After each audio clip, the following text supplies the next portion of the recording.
What is up, everyone? Thanks for joining us for another episode of the Game Cast. I am one of your hosts, Kenny, and with me is Tess. Hello, everybody. And today we have a special guest um, joining us for episode 95. I had to double check that. I'm sorry. I'm just bad with the numbers. And I was good. I was good for like a whole week and some change. And then I wasn't good. I wasn't good Just at a week, all. though. Just a week. You know, I'm forgetful. I'm forgetful. But yes, we have a special guest this week. Brittney Morris is with us. Oh, Hello. there we go. All right. I thought we Thought lost we you for a lost second. you. Uh-oh. It wouldn't be a podcast without issues, right? That's true. So, Brittany, I've come to follow you on Twitter. It was actually interesting. I It was after you had made mention of, joining Insomniac, and I was like, oh, who is this person? And I was looking up your information. I was like, oh, first of all, we got a black person working at Insomniac. Dope. Not that there's no black people there. I'm just saying, if I know, then I'm like, that's dope, right? But then I was like, oh, you also like write books and a bunch of other stuff, and you're an earthbender. So I was like, all right, I gotta follow her, like for real. Oh, That's you just got to follow all Earthbenders, of right. course. We just got to. But can you let us know a little bit about yourself and like how'd you even come to start working at Insomniac? Yeah, I'd be happy to. It's great to be here. Thanks for having me on. Thanks for coming. So I started, yeah, for sure. So I started my career as a writer in 2019. After writing 200 query letters, none of them got a yes. And I finally got a yes. And my debut novel, Slay, came out and launched my career into the world of writing. And because it was about a video game, it naturally opened a bunch of doors in the video game industry. So from Nice. there, I worked on video game projects like The Lost Legends of Redwall, Subnautica Below Zero, and now I'm working on Spider-Man 2, working at Insomniac Games full-time. I've also written The Cost of Knowing, which was my novel that came out in 2021. I wrote a YA novel for Marvel called Spider-Man Miles Morales Wings of Fury, and my novel The Jump is coming out this March. Awesome. Um, And that was like fast. Now, granted, I know to you that won't be fast, but to me, I'm like, that was quick. Like you went like, I'm gonna be here, then I'm gonna be here, and then I'm like in Insomniac. That's crazy. Got books and everything, and apparently, NAACP award, right? Like Yeah, nominee.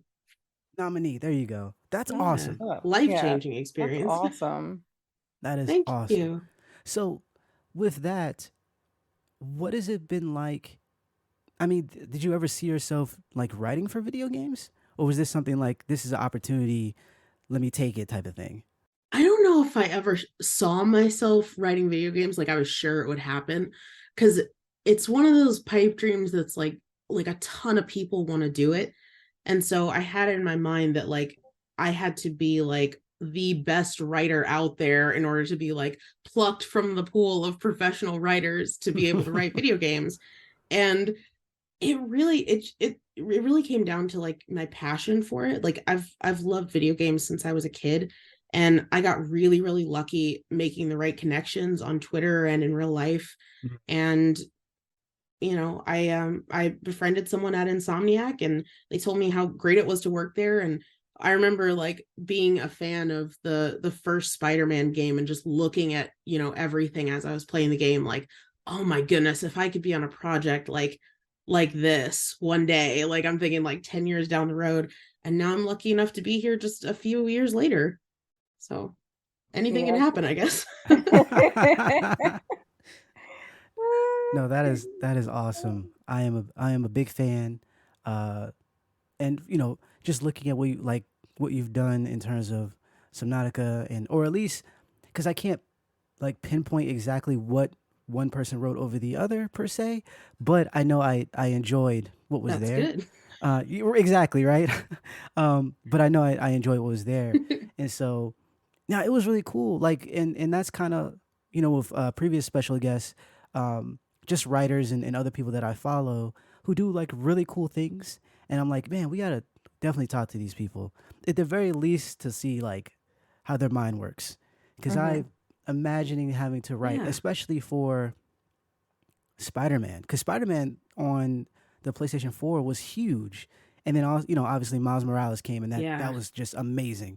And so when Spider-Man 2 was announced, and then I saw that, you know, your tweet, you're like, "Oh, I'm going to be at Insomniac." I was like, "Yes, this is great. this is this is great." Definitely looking forward to that. To you know, to playing Spider-Man and whatnot. But yeah, beyond that, we wanted to talk a little bit about our week and the things that we've done like normal. And I had a pretty good week, or rather, I don't. I had a week of content. I'll put it that way. The week was a little rough, but I was able to do a bunch of different things. Like for instance, go see Black Panther, which we'll talk about a little bit later. I also caught up on Bleach, which is, I think, amazing is the word I would use. And this is not to necessarily knock on the previous season that, you know, ended the series years ago. It I understand why that season had to be what it Mm. was, but it was not the one you would want to end the you know. And granted, that wasn't their choice, right? But this season, what's happening, like, it's real right away. Like, people are dying left and right. There's Oh, all this damn. Mm. catastrophe, and one character, and it's like, but in terms of, not to be, you know, sound morbid, but like in the terms of like action and, you know, the finality of everything. Like, okay, this is the real season finale. Think of it like, you know, if you're watching Game of Thrones and that last season didn't feel like the last season because it was kind of whack. It's like, no, this is the final season. This one right here. There's a lot of cool things happening. The animation is amazing, and I'm looking forward to see where it goes. I kind of cheated a little bit. I guess you can, if you call that cheating. I read some of the manga. I did. I know. Not That supposed to is do that. not cheating. I feel like it is because Nah. I told myself I wasn't gonna read it because I wanted to be surprised when you know, wherever things happen. But a certain character, their fate, I was like, I need to read this now. I'm not gonna be able to wait till next week or whatever the case may be. And so I cheated a little bit. But beyond that, it's been great. It's really cool, and the line work is really like in terms of, if you look at the old episodes of Bleach and then like these new ones that are on Hulu, it's like leaps and bounds. Like, I don't know if they got a new animation team or whatever the Hmm. case may be, but Wow. it's done really well, and we finally get to see certain characters. What was it, Bankai? That, Oh, okay.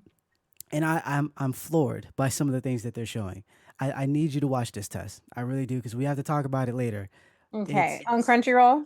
it's on, no, it's on Hulu. It's actually on Oh, Hulu, okay. and yeah, I was like, Tess will be really excited when she sees all the stuff that's going I down. mean, I gotta see my man Eisen if he's still Right. in jail and stuff, but that's my He's man, man. there. He's definitely there. Oh, that is my boy. I'm like, oh, them he is glasses. he Where is your still glasses at? he is still trifling as hell. He definitely is. Trifling. Why you gotta be like this? Doesn't mean I love you less. But It's terrible, Tess. We have to talk about I this. might have to get into this. I love me a trifling oh character. yeah, yeah, Oh you do. my You gotta gosh. see. This is the thing. We have this. Kenny and I talk a lot about some rando ass, just trifling people on these shows because that's where the real drama is, and that's where the interesting things are. I'm like, whoa! So you went and did all of these things. Yeah. You did all of this. Oh, you like. Why do I like these characters? I love these characters that just cause like stupidity, but they're like hot at the same time, and that's their redeeming quality. That It's is, like if you want to be a dick, you at least got to look good doing it. yeah, you can't have two struggles, right? You got to have one. Thanks, pick one. And he's mad intelligent and just ruthless and a really good character. And he's still around. He is definitely still around. So So yeah, great. I think you'll be pleased. I think the new villain is he's kind of like Eisen in terms of his scheming. Like, Mm-hmm. he's really smart, and he's really like pull the wool over. I don't want to say pull the wool over everyone, but he's kind of, his misdirection is really good, to the point That's where good. even like the higher ups are baffled at some of the things that he's doing. I don't want to spoil it for people who haven't been watching, but definitely go check if you're a fan of Bleach, or even if you're just curious. Well, I wouldn't start it this season, obviously, but I would check it out, because what's happening right now is really good. Um, and beyond that, what else did I do this week? Oh, I've been trying to catch up because the Game Awards are coming up, so I've been trying to catch up Mhm. on my backlog of games, Oh and yeah. God of War completely derailed all that. So did Call of Yeah. Duty. And so I think it was last year I bought The Last of Us 2. It was Black Friday. And I was like, I'm gonna get this, Ghost of Tsushima, and I'm gonna get all these games played. And it's still in the wrapper. It's still in the wrapper. I just haven't had either I'm covering a video game, I'm writing about something, or, the film reviews and stuff that I do or whatever. I'm doing something that pulls me away. And then because this is the gaming industry, a new game comes out. And I'm like, ooh, it's shiny. I want that. And that, yeah. So I hope to finish The Last of Us 2, in the next Mm-hmm. 5 years. But right now, God of War has my attention. So I've been playing God of War Ragnarok. Um, Mm. and so that's kind of been my week. I've been trying not to work as much, just trying to like let me have like a mental break, but that Mm-hmm. never goes too far with the Mm-mm. stuff that we do. So yeah, that's about Yeah. that's about it. What Relatable. about you, Brittany? Similar boat. I started watching a playthrough of God of War Ragnarok. Funny story, my like toxic gaming trait is that I am scared to death of combat. So I am too much of an anxious Yes. mess to actually play like high octane games where like stuff is trying to kill me. So I'll just watch the playthrough of those kinds of games. Agreed. So I'm watching Jacksepticeye play through it right now, Oh, nice. and that's been a lot of fun. I agree with you on And that. there's so many like hidden details, just like sweet little things from like the first game or from like just well, I don't want to give too much away, but other pieces of media, Right. Yeah, which is really cool. it's definitely been an emotional ride. Even the early moments have been really strong. Do you ever think of like if you're watching watching someone play it, so it's for you it's kind of like playing like a movie almost with because you're not actually interacting yourself. Do you ever think like, man, that would be interesting, like I why didn't I think of that in terms of like writing? Like I do that a little bit with my art, where I'm like, oh man, I didn't think to do that, or that's a really cool idea, or whatever the case may be. Do you ever see that when you're watching people play these games or playing them yourself? Yeah, I mean, like now that I work in the industry, I feel like I can't watch a playthrough without like taking notes mentally. But like that first boss fight in Ragnarok, I was studying every line, like, oh my God, every single one of these is like heavy hitting, and like I'm already falling apart, and we're not even like 10 minutes in. Like, how are they doing this? So yeah, for sure. I mean, they really threw down the gauntlet with this game. Like, I'm very excited to see the rest of it. Yeah, Awesome. What about you, I Tess? agree. So I've been doing a couple things. Funny that you mentioned watching the playthroughs because I made a new anime friend this weekend. Actually, I made two anime friends. Nice. A married couple, which is great. My friend introduced me to them.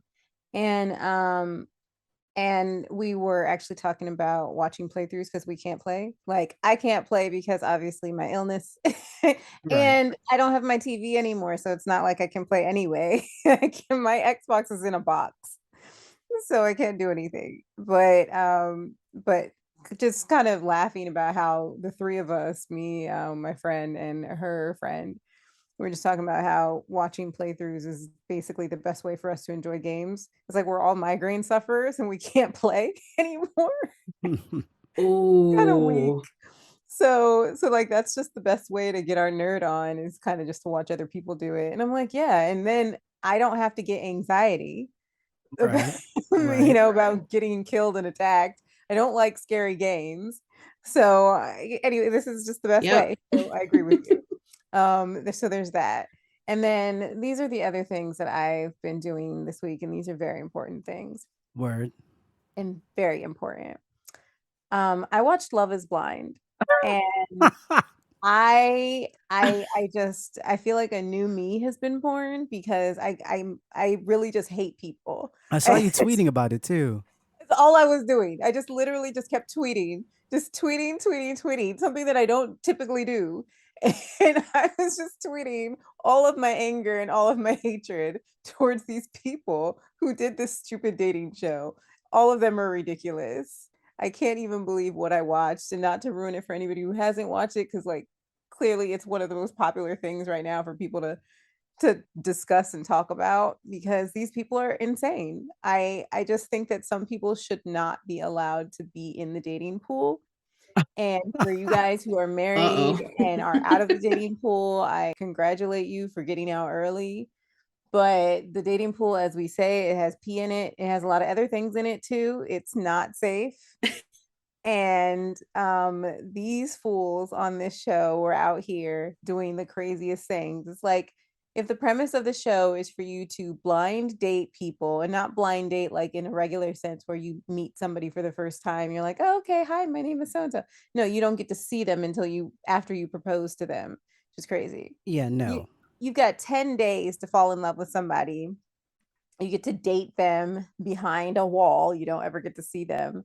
And then basically, if you fall in love, you get to propose to that person. If you don't fall in love with anybody, you don't propose to them.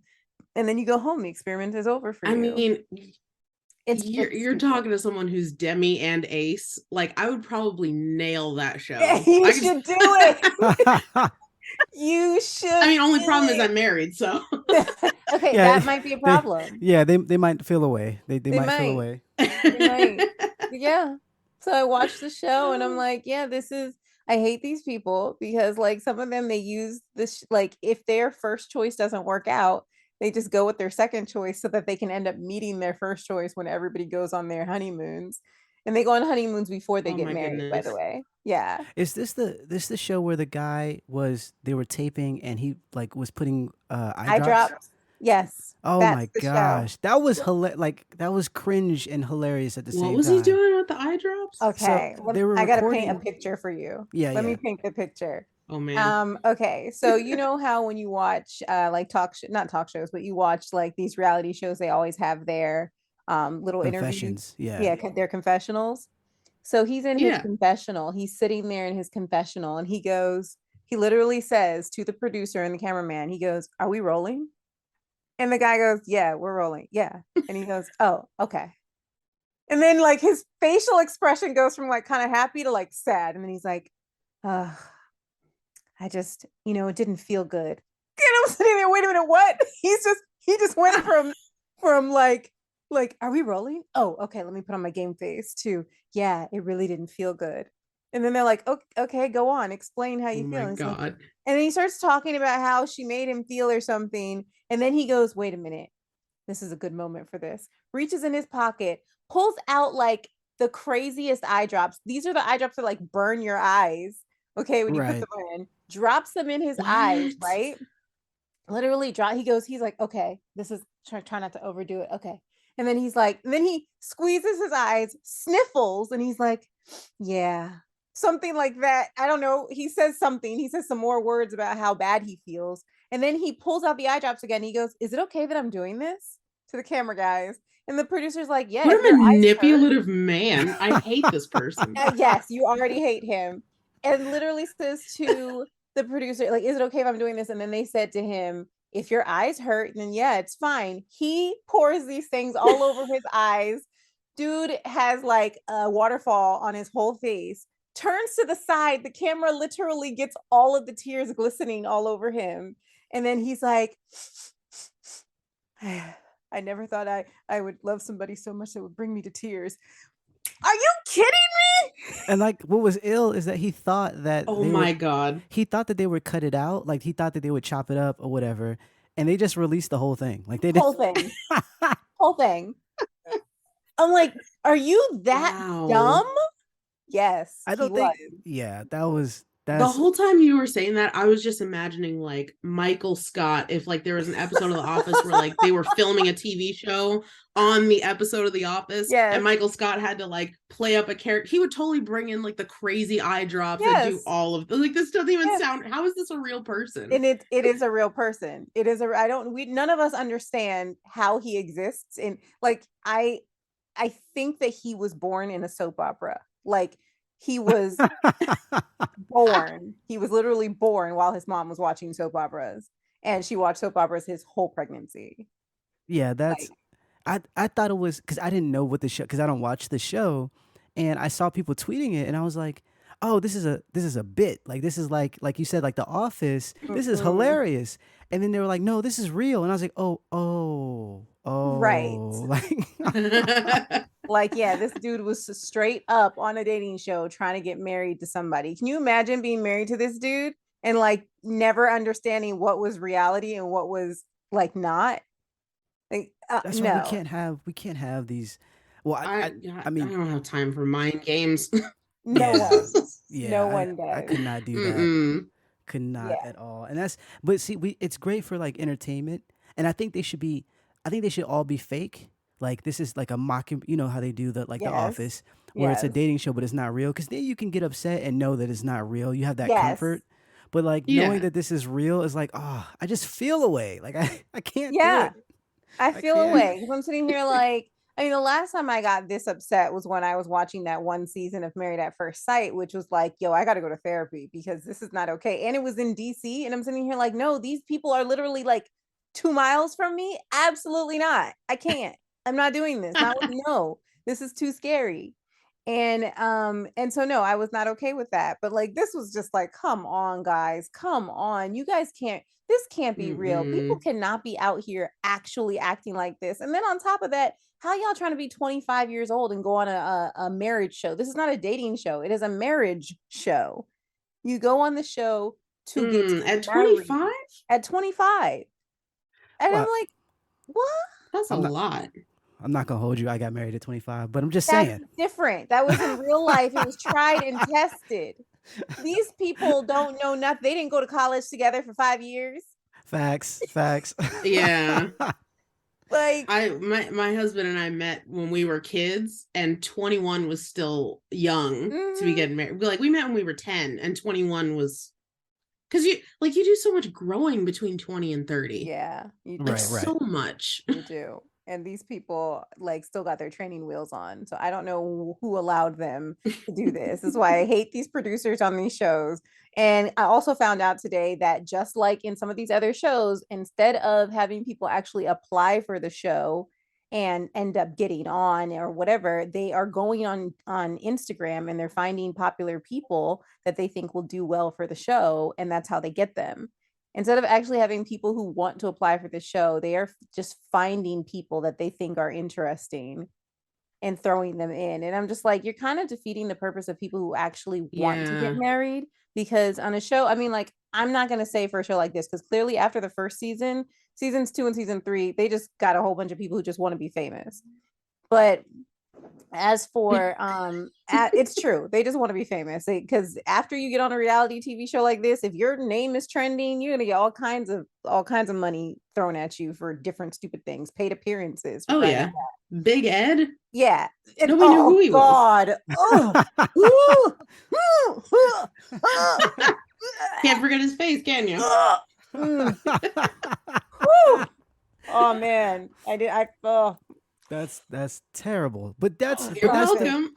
that is the point though, right? Because like even with, I mean, granted, the real world and Mm-hmm. road rules and everything, they had a theme that was it was supposed to be fun, but for the most Mm-hmm. part, a lot of stars came out of that, and so Yeah. all these other shows, like no slight to Flavor Flav, but I'm pretty sure he didn't Oh have man. people like flocking to him for that particular. You know what I'm saying? It was more Yeah. so money, potential opportunity for A, B, and C. Nobody was trying to necessarily get married that way to Flavor Flav. At least I Right. hope not. Not the Flav. Like, and like I said, no disrespect to him, but just anybody. Like, you don't necessarily go on a show. Like, marriage is a. I don't want to preach, but like, marriage is serious for the Yeah. most part. You don't think Mhm. about like, oh, I'm just gonna and like to have it to be a competition. I'm not competing. Like, fam. Yeah. Anyways, let me not. Let's jump into our topics for this week. We have a couple of things to talk about. Some cool stuff.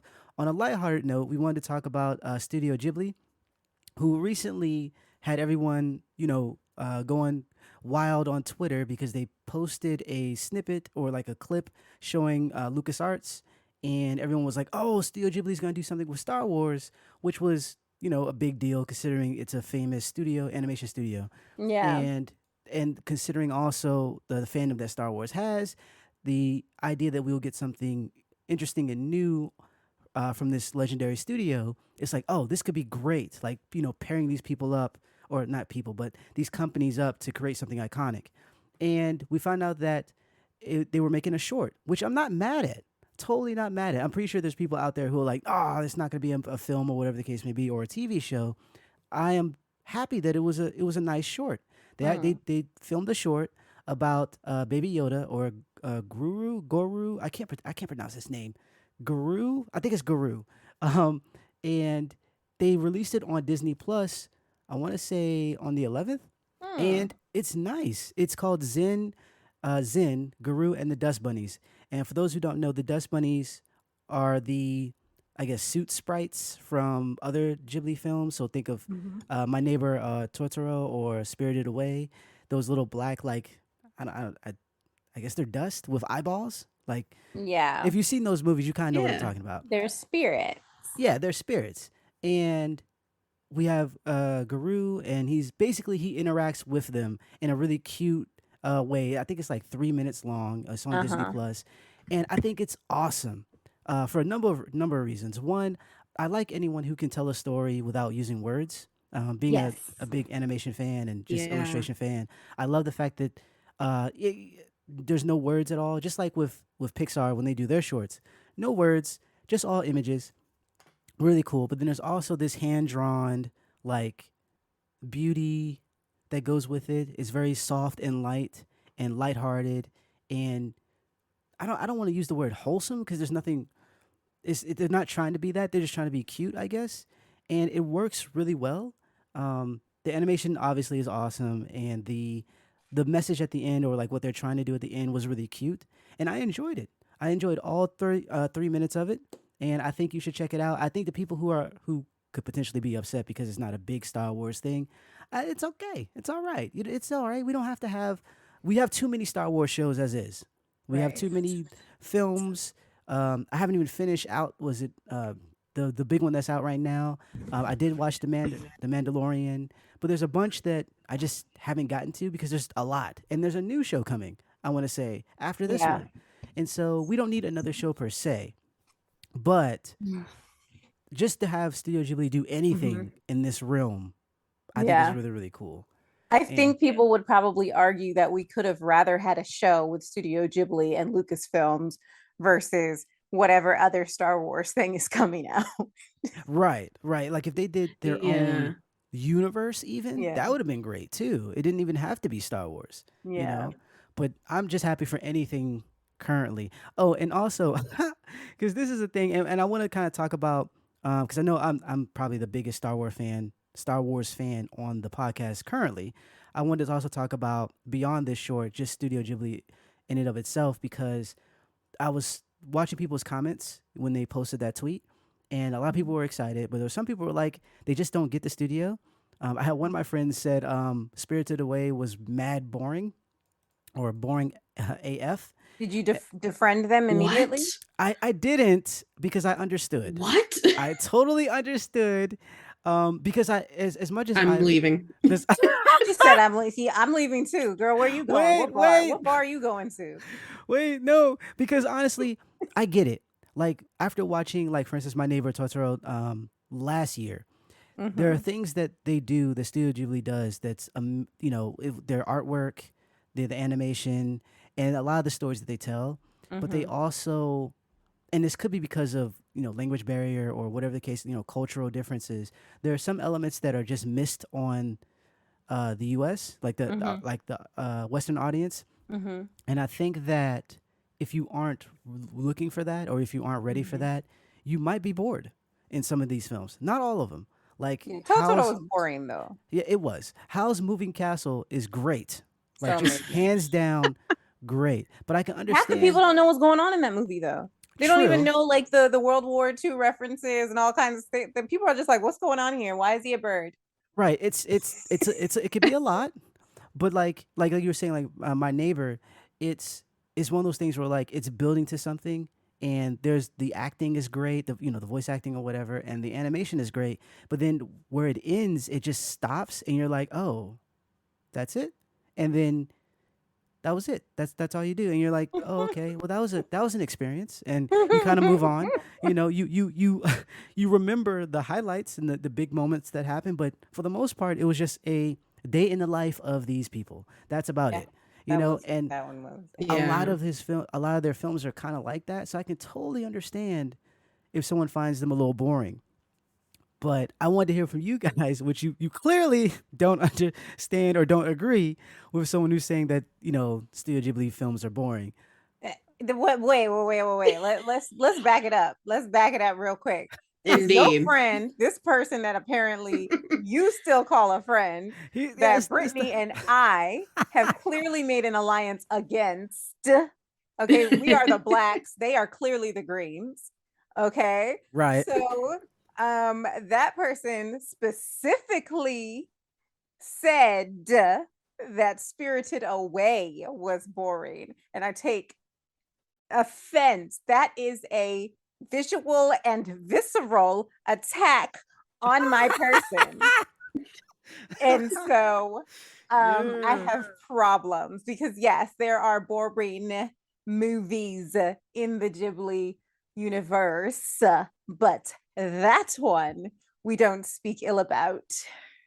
I feel No. you. I I feel you. feel like I feel like part of the magic of Studio Ghibli and so many of their works is that they unapologetically let their scenes breathe. Like Mm-hmm. there were so many moments in Nausicaa, Valley of the Wind, Mm-hmm. where she's just standing on a cliff, like overlooking basically, what's pictured to be the entire world as Yeah. the Ohm are like racing across the field. And there's so many like just lingering moments where you're allowed to like take in all of the colors and all of the animation and just Yeah. all of the work that the team put into making this movie gorgeous. Yeah. And I really, really love that. And Agreed. I think Spirited Away arguably has some of like the fewest moments like that. So I was just so shocked to hear that they found that movie boring out of all of them. Yeah. Like that one might be the most action-packed one. And I like besides like Porco Rosso, maybe. Like that movie was like chaos. If I'm remembering it right. Right. But like I feel like that was like a fun thing that they did just to see if they could. But yeah, Spirited Away of all of them, there's just Yeah. something's always happening. What more could you want? I don't understand. I honestly, I'm really confused. I'm sitting here like, wait, there was literally always something happening. There's always something in the background. There's some lamps flying around. There's just something Mm-hmm. always happening. And again, like I Yeah. saw Spirited Away so long ago, and I know Kenny, we've talked about this before, but I remember what I cried on that movie. I cried like I cried like as bad on that movie as I cried when I watched Thelma and Louise. Like and it's right at the end. Right. It's all the emotion is right there at the end. The climax literally hits, and then you're like, oh my God. Like, and so there's a lot of that movie I feel like I've literally forgotten because the most beautiful moment is when she gives Haku back his name. When what's her face Yeah. reminds Haku what his name is, and I just remember crying so hard at that moment, and just how beautiful and loving that whole interaction is, because it's like giving her reminding him what his name is also meant that she could never have him as her friend anymore. Like there was so much loss and so much gain in that one moment, and it kind of almost disregard everything else that's happened in the movie because I can't remember. It wiped my memory, but I'm like, I just feel like I can understand. Like, for example, my sister didn't like that movie. I remember she said she watched that in English. She didn't watch it in Japanese with the subtitles. And I remember she kept saying the little girl was annoying her. And I said, okay, no, I'll give you that because I watched it in English too. And yeah, she could come off as quite annoying, the voice. Please give me a job. Like, yeah, it was okay. I can understand that, Oh but yeah. that's your only complaint about the movie. You couldn't get into it because the little girl was bothering you. Okay, well, I mean, yeah, that's fine. But I have a hard time saying that Spirited Away was boring because I just felt like there were so many things that were going on that you just needed to catch. But like, if we're gonna talk about Totoro is actually boring.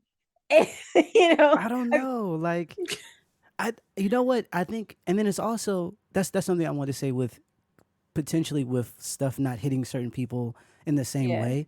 One of the things, I'm a big nerd for animation, yeah, because I've always wanted to be an animator. So like the line work, I'm just gonna be enamored by that. Like I'm just like yeah, you can actually see like Yeah. watching Aristocrats Aristocats from Disney Yeah. and seeing the actual individual pencil strokes or whatever. I'm like, this is amazing.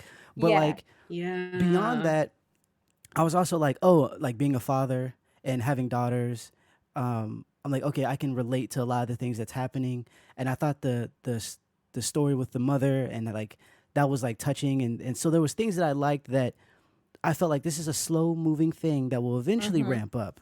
And then when the cat bus showed up, I'm like, all right, this is what we're gonna do. This Right, we because get it's into the freaking cat action. bus. It's Right, it's a pretty cat bus. awesome. You can't go wrong with the cat bus. No, not at And all. they went wrong apparently because it was just like, you know what, the last moments of the film where the little girl's running around, she's crying, just Hmm. destroyed me. Like I was like, I just imagine my daughter running around not knowing where to go. Where to She's in a new go? place or whatever. And Yeah. so, but then even with it ends, I'm like, okay, looking at it as a whole, I'm like, okay, this isn't as good as I thought it was going to be because it just ends. There's It no just ends. Yeah. right. And so I can understand like for some people that will be just boring. For me, the ending didn't justify everything else. I thought Yeah. everything else was Agreed. good until the ending, but I think that if you don't have a daughter or you don't have, and not to say that you can't relate, but if you don't Hmm. have children, that might set you off and be like, you know what, this ain't my cup of tea. This is not what I signed up for, you know.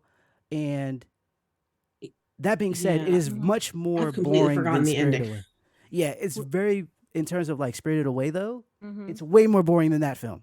Like Yeah, it felt way like more. I felt Totoro was a let just I when you and I talked about it the last time, I feel the exact same way you did. It was a let down. It was like, okay, there Right. was all these things happening and we thought it was going to build up to this great climax and it just it didn't. It just fell short. And honestly, one of my favorite parts is the fact that she's running around with that corn and she's like and she yells and she's like, "You can't have this. This is for my mom." And I'm like, that is so precious because I was literally like tearing up watching her because she's 4, Right. and I just I loved the detail that they put into this child doing these. I thought that was amazing, but it didn't pay off. There was no It didn't. payoff. It really And didn't. and then again, I'm okay with it because it's one of the older. It's not old, but it's one of the older movies, and I'm like, okay, they got better as they went along. There's some of Right. them. I mean, I guess you could. Some people would be like, oh no, no, no, this at this time. But I mean, like, I love Kiki's Delivery Service, so that was really cute.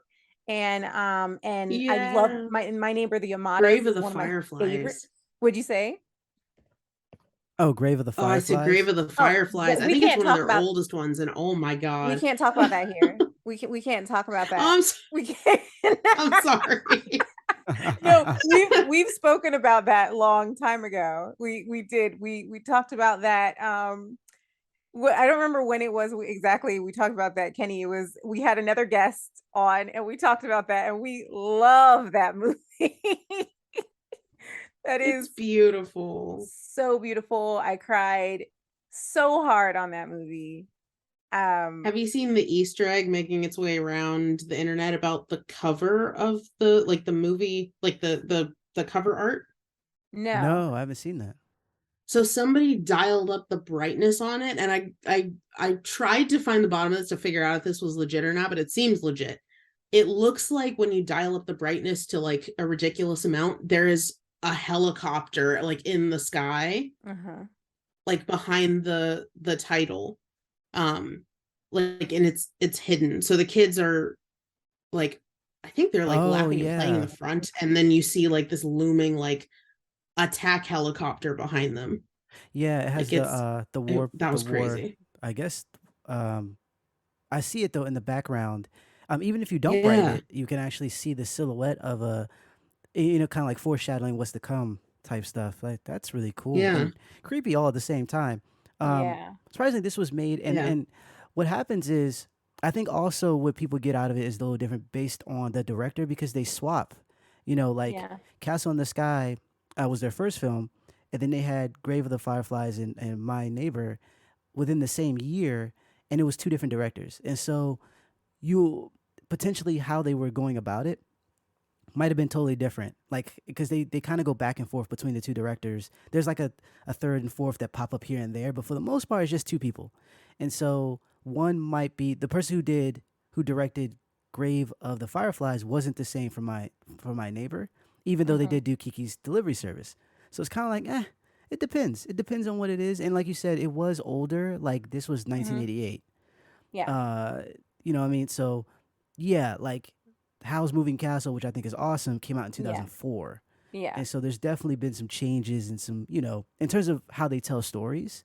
But at the same time, I'm like, I get it. I get it. I'm giving you the side eye, but I get it. Yeah. I totally get it. Um, Yeah, but yeah, totes. I think the short that they did with LucasArts was great. If you haven't seen it, go to Disney Plus. Like I said, it's only 3 minutes long, and it's nice. I like it. I don't think that it'll be up there in terms of because they do the was it the best animated shorts of the year. I don't think it's going to be up there mainly because Pixar usually steals that, but it's still pretty Mm. great. It's still pretty great. Um, So Ghibli. the next the next thing we want to talk about, and this is a little bit of a low point, was the voice actor, Kevin Conroy actually passed earlier this week, I Yeah. believe, or earlier last week. And for the people who don't know, he's essentially the voice of Batman. And I say essentially not to knock the other things that he's done, but he's kind of like the Casey Kasem when you think of Shaggy. Yeah. Like he's been voicing Batman for as long as I can remember. And by that I mean like the 1990, Batman animated series. He was also in majority of the DC Universe animated original films as Batman. Yeah. He also did Mm-hmm. the video Video games, game. The Yeah. Arkham Knight series or whatever. He even voiced Alfred. Like he was all about Batman. Like he also had in some other animated shows he did some voice acting there. But for the most part, he's been with DC Comics, WB, and all that. And it was sad to hear that he had passed. Um, and this is just outside looking in because I didn't obviously we didn't know him personally, and we kind of go off of the things that he's done and what his contribute sorry his contributions to nerd stuff that we like. And the 90s Batman show was really big for me. It was kind of Mm-hmm. like the X-Men. Like X-Men and Batman were pretty huge when they Yeah. were out, and it was one of the most well-written shows, I think. And to have like the iconic like Batman, like you just knew like Batman is going to sound this way. Like he's not there's no other Batman. Like yeah, we have you know Batman as Ben Affleck and all these other people, but when you think of Batman, I kind of think of Kevin Conroy. Like he was even in the Lego games as Batman. Yeah, he's So I don't great. really hear anybody Mm. else, for the most part. Um and so like what Unless he's it's what's his face from the Lego movie. oh, but yeah, I mean there has been No. other people to voice Batman, and it's usually comedic Right. or um something along those lines, right? Yeah. It's comedy, or it's a nod back to the original, the Batman where they had, Robin like G Willikers Batman, and have the blam and the blam, they have those actors. I can't remember his name that would come up and he would actually do the voicing and whatnot. But for the most part, it's been Kevin Conroy, and so hearing about it is always like it's I first found out on Twitter because obviously that's where the world gets its news, and Yes. I was like, darn, like that's you know, it's a weird thing, I guess. And we're gonna talk a little bit about this a little bit more when we talk about Black Panther. But it's weird to not know a person, but be kind of like enamored with their work to the point of, feeling kind of sad, when they pass, as if you Yeah. knew the person. Um, Hmm. and I say that because, you don't want to when you make mention of these people, you don't want to make it seem like you had a close relationship because that kind of feels wrong, um, considering they actually, they have family and whatnot who are grieving. But, Right. and you don't want to make it all about their work, but that's kind of all we know them for, because, we never got to hang out Hmm. and whatnot. And Yeah. so I just want to make that clear that when I say the things that I'm saying, it's not because I boiled him down to just being Batman and that's all he was or ever was going to be. No, that's not what I'm saying. It's just that I didn't know of him outside of Batman. And so that's kind of where I, perceive. But from all intents and purposes, the things that people are saying about him online have all been very positive. whether it's friends of his or family have come out and spoken about things outside of Batman and saying that he was a good person, and so it's nice to know that he was loved and um, cherished outside of his work, Mm-hmm. because there's a lot of times where someone will pass, and unfortunately you'll get all sorts of nasty stuff pop up about things in their past, and that wasn't the case here. It was just an Hmm. outpouring of love, and so I kind of wanted to make mention of that, um, just as a fan and as a someone who loves Batman, um, to make mention and give kind of pay our respects, um, praying that the family can grieve and yeah, find some solace in the fact that he had a lot of fans all over the place who are also mourning with you in a way, Right. in a way.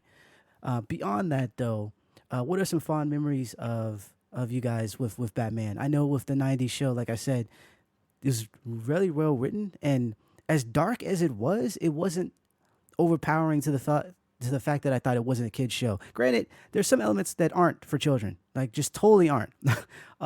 But I think it was balanced well with like having a dark, brooding, superhero Mm-hmm. that wasn't so dark that kids couldn't watch it. Uh, very very awesome stuff there. I feel like the thing that I remember the most, or the thing that stuck out outside of the fact that I did love that show and I always try to make sure to catch it, was that I remember being told that Batman was drawn on black paper when I was young. I don't know if that's true, but that's what my Word. brother told me.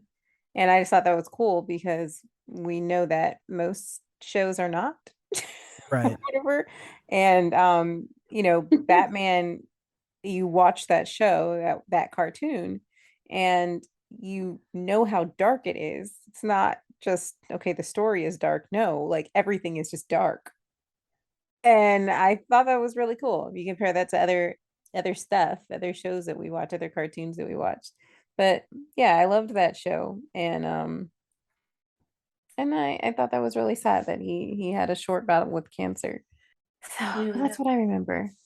I mean, he made so many people's childhood, and like, just I have to admit, I'm pretty new to his work. Batman wasn't like a big part of my childhood, but I've been watching like just reviews of like his work and his life and the legacy that he left, and um just looking at like how much love he clearly poured into every single line, like Yeah. especially ones Hmm. where it gets to like the heart of who Bruce Wayne is as a person. Hmm. um like his empathy that he has for a lot of the villains, even like to the bitter end, like you can hear that in every line that was delivered. And I just have immense respect for his work and what he left behind. Yeah, Yeah, and that's agreed. tough. I mean, considering how, because the joke is right, like Batman is unfeeling, this cold person who, is all about justice and to the point of like not really being a father to his son and all this other stuff.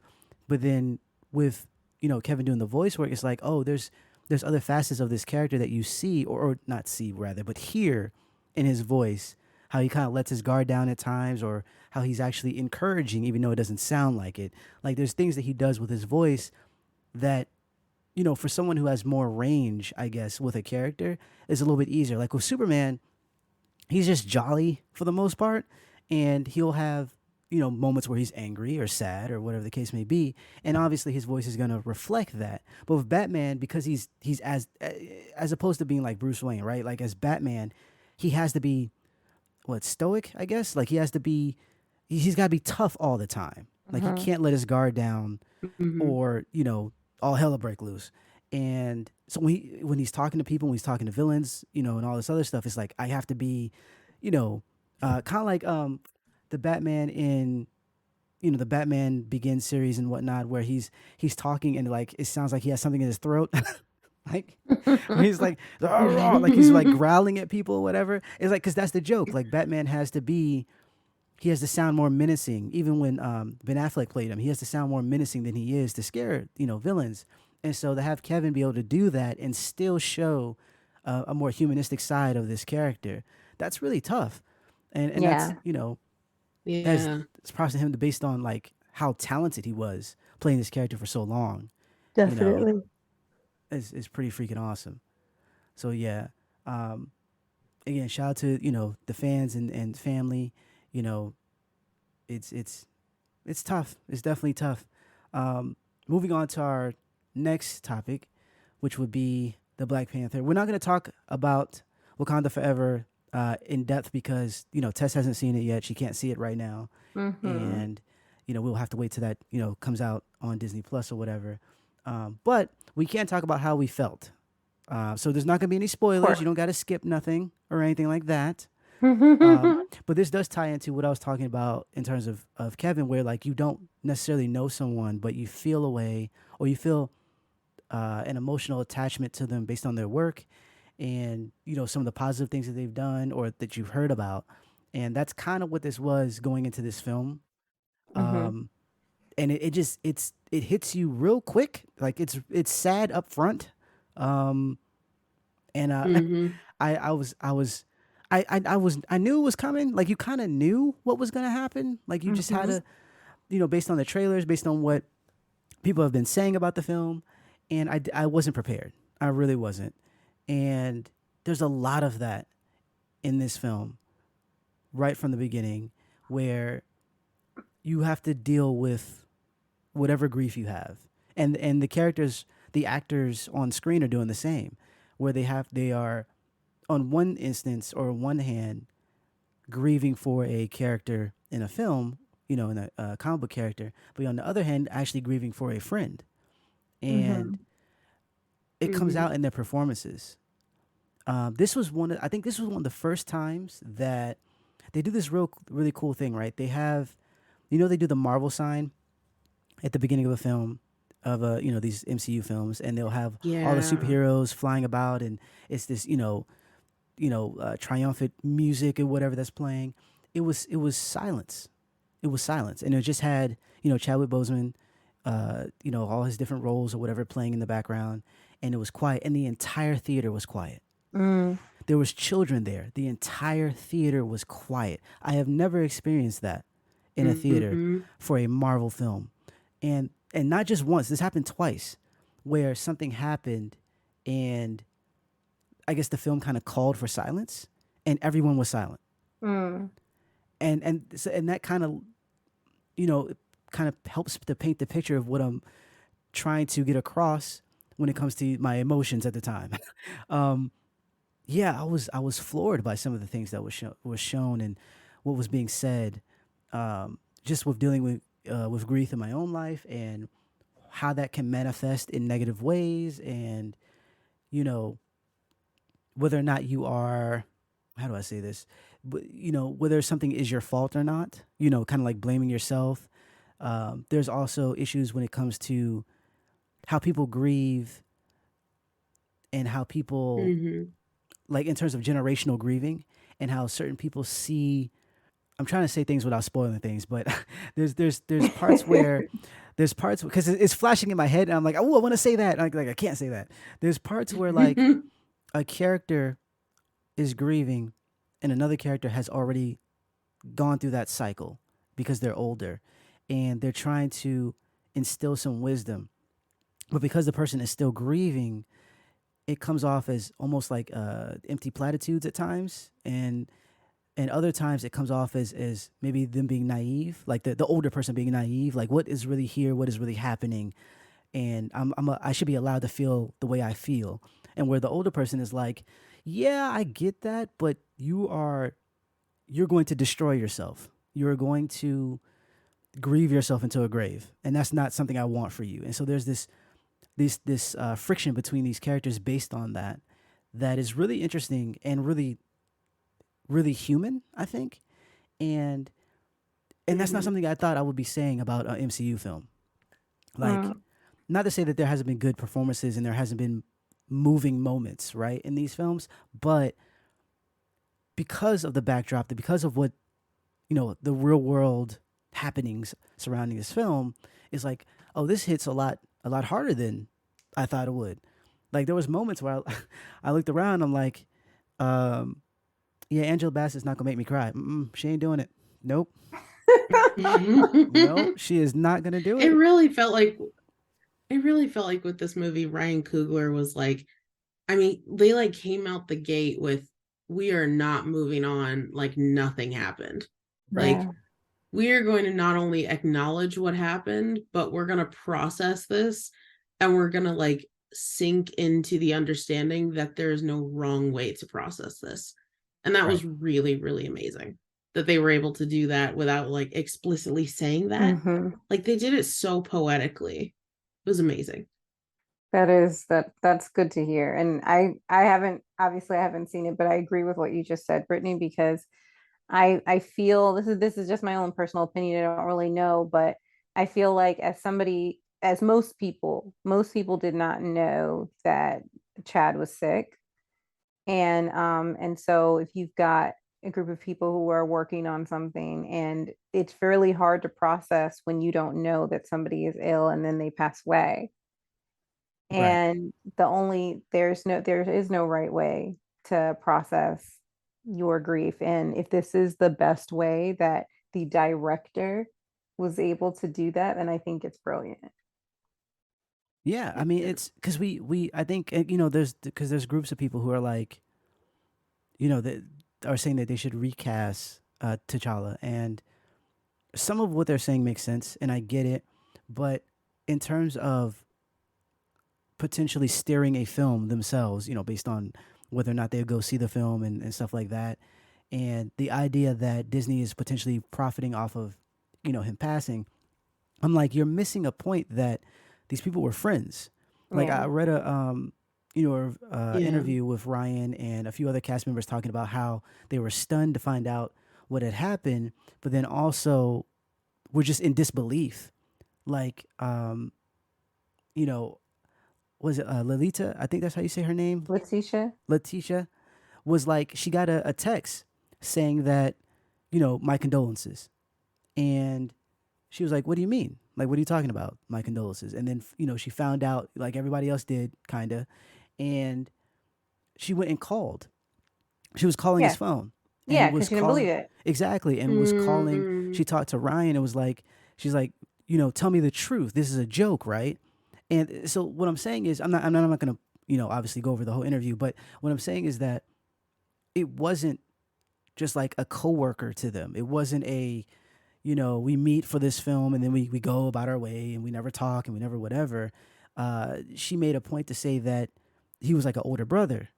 And so, how do you, those people who are saying the things that they're saying, it's like, how do you say that to someone who's like, okay, we started this, we want to finish it in their honor even. Hmm. And, but we don't want another actor here. We don't want to just pretend like nothing happened because we're actually going through it while shooting. Like, Yeah. we are having a Hmm. a real moment while shooting this film. We can't pretend that this didn't happen. I mean, I know that's our part of their job is to pretend, but I'm saying they can't pretend like this didn't happen as Right. if he didn't mean something to them, as if Hmm. they could just, especially Ryan. And so they're Hmm. like, what we want to do is we want to honor Chadwick. We want to set up the things that we want to set up in the MCU that we were already going to set up, but we want to do it in a tasteful way and in a manner that would eventually allow for things to move forward in this regard. And I thought they did a brilliant job with that. I think that they were able to give kind of a, I don't want to say like a they were able to grieve. We were able to grieve with them, and they were able to still make or produce a decent film. And that's not something that's easy to do, especially with all the chaos that was happening surrounding the film, with the actress falling off the motorcycle and getting injured, and Who them got having hurt? Letitia. She actually, when she was doing a stunt, Hmm. and there was like, they had a motorcycle that was, I guess it was rigged so that there was a camera on the side of it, and I think the camera itself clipped like a pole or something, and so Mm. it flipped the bike, Yeah. and so she was High out for sided. weeks. Oh, I didn't hear about that. I didn't either. Yeah, so and this was, I want to say, after his passing, and so there was already, you know difficulties there, but then that, and then she had to go to the hospital and all this other stuff. They had to stop production, so Ryan would end up shooting scenes that didn't involve her or whatever. But you've seen the film; she's all over the film, so that was kind of hard as well. So there's all these other things that are happening, and it's like the last thing they want is people to go and like boycott the film, like over because they want a superhero to see a certain superhero. I understand the idea that you don't want a company making money off of someone passing, but I think it was less that and more so of them wanting to honor a friend that passed. And like I said, I think they did a great job of that. Mm-hmm. And they put on a show when it came to like Namor and being a villain, non-villain, and all the special effects. This was Mm-hmm. it was better and than the previous film in terms of CGI, and the costumes were great. Like, yo, the costumes Yeah. though. Like I was like, yo, can I get me one of those? Like that looks fly. Like hold up, like that was dope. But yeah, I was a big fan of the movie. It's now at the top of my MCU list. Um, Oh, good. and granted, that's a little it's also off the strength of the previous film. It's off the strength of a lot of things that happened, but not many of the films have given me a strong emotional response. Outside of like, oh, some cool shit happened. Like this was like, no, I actually feel something while watching, and that's pretty good. That's good. Um, but how did you feel, Brittany? I mean, well, I don't know what I could cover that you didn't just cover. The whole time you were talking, I was like, yes, I completely forgot I was supposed to be contributing here, just so you know. I mean, they're like, and I mean, there's so much more I want to talk about that's going to be like spoilery, but there was so much like juxtaposition between like so many different elements. Um, like, Yeah, I mean, this was hinted at in the first movie was Shuri's relationship with science and also her culture. So science is like super important to her, but also she has grown up in this culture that is extremely steeped in all things spirituality and respect for the ancestors and, just the importance of physical health and spiritual health and all of that. And we right, really get to see her struggle with that in this movie, which I thought was really incredible. I really, really like that we get to see that side of her because in the first one, she felt a lot more childlike, and a right, Yeah. lot more like happy-go-lucky and just kind of, I want to say head in the clouds, but also like extremely like responsible and all of that. And then in right. this one, she's a lot more conflicted between so many different things and so many different things pulling her in so many different directions. So I really, really like that we got to see another dimension of her. That might have been my favorite thing about this movie. Yeah. I'm gonna agree with you again, not seeing it, but I know that Shuri has a huge role, and that made me happy because I felt the same way you just felt. I'm like, oh, Letitia looks so grown. That's just how I feel when I see the previews. I'm like, oh, look at the look, girl. No, she did an amazing, and like just taking on the reins of basically being the main protagonist Yeah. in this and Mhm. doing a really really good job. And also shout out to like everyone did a great job. Shout out to Dominique Thorne for playing Riri because I need Riri to be back as soon as Yeah. freaking possible. Yeah. I'm looking forward to the show coming to Disney Plus. I think the actress did a really great job, and what's dope about her portrayal was that it felt like what I've been reading of this character for however many years. Like Hmm. her mannerisms, how she talked. It was like I feel like I've read those words that you're saying right now. Like this is Yeah. this is freaking great. And because usually it's you get what you can. Not everybody can be what's his name, Professor X or whatever, like where he looks immediately like the professor, but then he I also sounds like mean, him.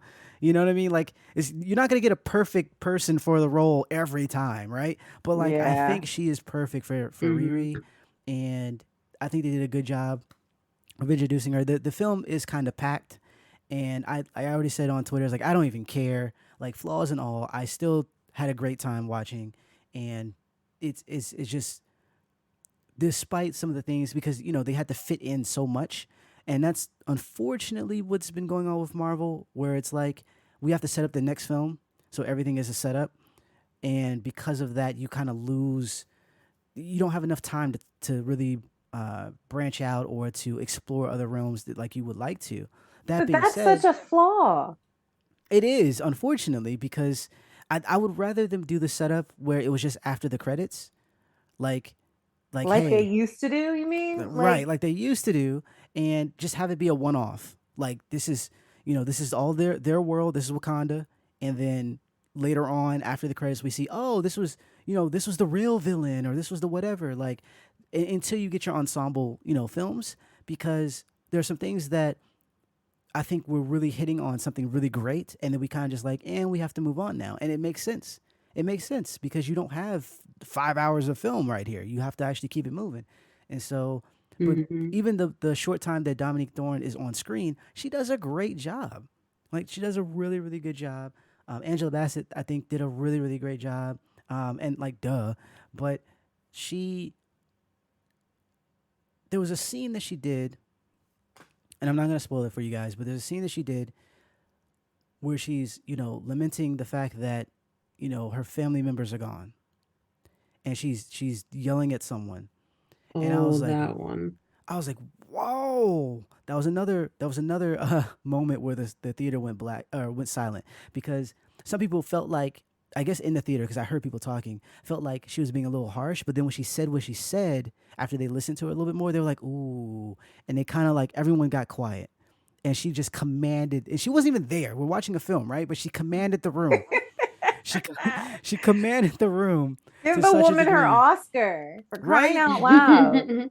Like I was like, wow, that is dope. Forgetting that she's been in a lot of films and she's amazing at what she does, but you don't, and even I think she said it too. Like you don't necessarily get that opportunity in a Marvel film. This is about superheroes, Hmm. and so being able to actually turn that part on, the acting and turn it up a notch, was really rewarding, and it resonated with the fans, or at least with the theater I was in, because people was quiet. It was like I gotta hear what she gotta say. You see Auntie over there? She is talking. Let her Mine Hmm. talk. too.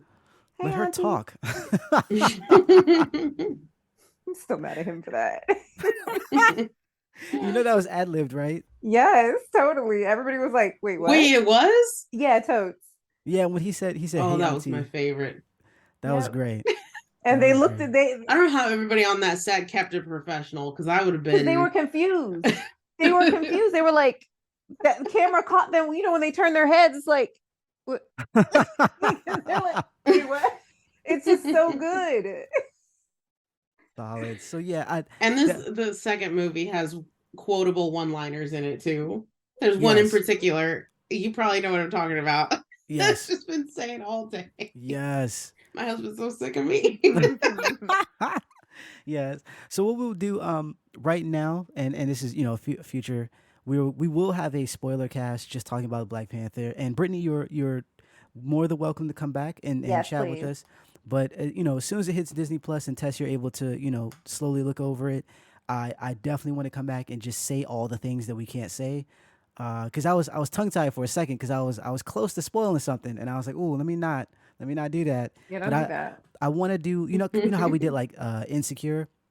That's how I want to do. I want to break some stuff down. There's some things I want to talk about, but that will be in a future cast. If you're listening on everything that you're listening on, please remember to follow, subscribe, hit the notification bell if you're listening on YouTube.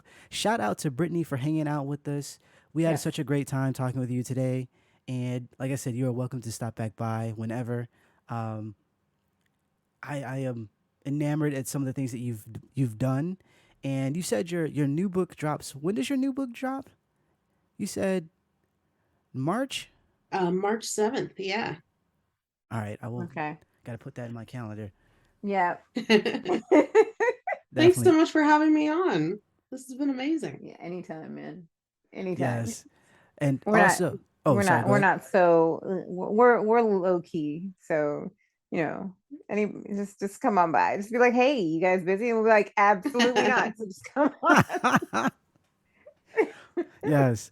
Also, folks, if you're listening on, iTunes and all that, add us to your RSS feed. Make sure to follow us on Twitter at the Gamecast1. Definitely put the one there because someone else has the Gamecast, unfortunately. I don't even think they're using it. I feel away. We I should feel call away. them. There's so many dope names. They're just sitting there with like 0 followers, 0 mentions, just there, like just in case they need it one day. And I'm like, I could use that. Well, do Our you need me to like suck up to Elon and then maybe get him to like give it to us or something? fam, no. That's okay. That is all Right. right. Because that would Nothing's worth never that. happen. Right? That is okay. Good night. But yes, make sure you follow because we have more special guests. We have more things happening before the year is out.